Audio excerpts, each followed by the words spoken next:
जमाने में दुनिया पुराने तरीकों से एक नई इंडस्ट्रियल एज की तरफ बढ़ने लगी, तो आखिर उस्मानी खलीफा सुल्तान अब्दुल हमीद ने मुसलमानों को भी मॉडर्न दुनिया की तरफ लाने के लिए बहुत स्ट्रॉन्ग रिफॉर्म्स की और पूरी एम्पायर में बहुत सारे प्रोजेक्ट शुरू किए, जिसमें इस्तांबुल से मदीना तक एक ट्रेन भी बनाई गई। लेकिन इस ट्रेन के रास्ते में हमेशा एक बहुत बड़ी रुकावट थी, यही बेडुइन्स, क्योंकि इन्हीं बेडुइन्स इससे बहुत साल पहले 1757 में 20,000 हाजियों को शहीद भी किया था, जिसके बाद उस्मानिया सल्तनत इनके कल्चर को चेंज करने लगी और इन्हें खानाबदोश नॉर्मैडिक जिंदगी से एक परमानेंट इलाके में सेटल करने की कोशिश की। लेकिन बेडुइन कबीले उस्मानिया सल्तनत के इन रिफॉर्म से बिल्कुल भी खुश नहीं थे और आखिर सऊदी अरब के पहले बादशाह इब्ने सऊद ने बेडुइन्स को यूनाइट करके ऑटोमन एम्पायर के खिलाफ एक फौज बनाई और फिर ब्रिटिश की मदद से इस पूरे इलाके को फतह कर लिया, जिसे आज हम सऊदी अरेबिया कहते हैं। और कुछ सालों बाद इन इलाकों से ऑयल तेल डिस्कवर होने के बाद यही बेडुइन्स, जिनकी इससे पहले कोई औकात नहीं, अब दुनिया के सबसे रिच लोगों में से बने और इनमें से बहुत सारे मिलियनियर्स और बिलियनियर्स भी सामने आए। लेकिन तेल डिस्कवर होने के बाद इन सारों को पता चला कि ये ऑयल हमेशा के लिए नहीं रहने, बल्कि एक दिन बहुत जल्द खत्म होने वाली है,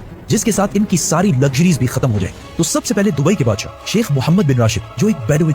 बदू कबीले से हैं, जिन्होंने एक बार खलीज टाइम के इंटरव्यू में खुद ये कहा कि उन्हें बेडुइन कबीले से होने पर फख्र है। उन्होंने दुबई को ऑयल से निकालकर टूरिज्म और बिजनेस की तरफ लाया और बहुत तेजी से कुछ ही सालों में दुबई दुनिया की बेस्ट सिटीज में से बन गई। और फिर कुछ सालों बाद दुनिया की सबसे लंबी बिल्डिंग बुर्ज उल खलीफा भी दुबई में बनाई गई। ये अब तक इंसानों की बनाई हुई सबसे बड़ी बिल्डिंग। इससे पहले एक जमाने में, आज से 4500 साल पहले, इजिप्ट में फिरौनों के बनाए हुए pyramids, specifically the pyramid of Giza, इंसानों की बनाई हुई सबसे बड़ी बिल्डिंग और दुनिया की सबसे बड़ी बिल्डिंग होने का ये टाइटल इस पिरामिड के पास 3800 साल तक रहा। मतलब फिरौन के बाद 3800 साल तक कोई भी फिरौन से लंबी बिल्डिंग नहीं बना सका। लेकिन 3800 साल बाद यूरोप के एक चर्च ने पिरामिड्स का ये रिकॉर्ड तोड़ दिया, जिसके बाद पेरिस के आईफिल टावर और 9/11 में तबाह होने वाले वर्ल्ड ट्रेड सेंटर भी दुनिया की सबसे बड़ी बिल्डिंग्स रह चुकी हैं। इसके बारे में फिर हम बात करेंगे, तो सब्सक्राइब। दुबई के इस अजीम कामयाबी को देखकर सऊदी ने भी इसे कॉपी करना शुरू किया और मक्का में काबा के बिल्कुल सामने दुनिया की चौथी सबसे बड़ी बिल्डिंग बनाई और कुछ ही साल बाद दुनिया की सबसे बड़ी बिल्डिंग का ऐलान कर दिया, किंगडम टावर या जद्दा टावर,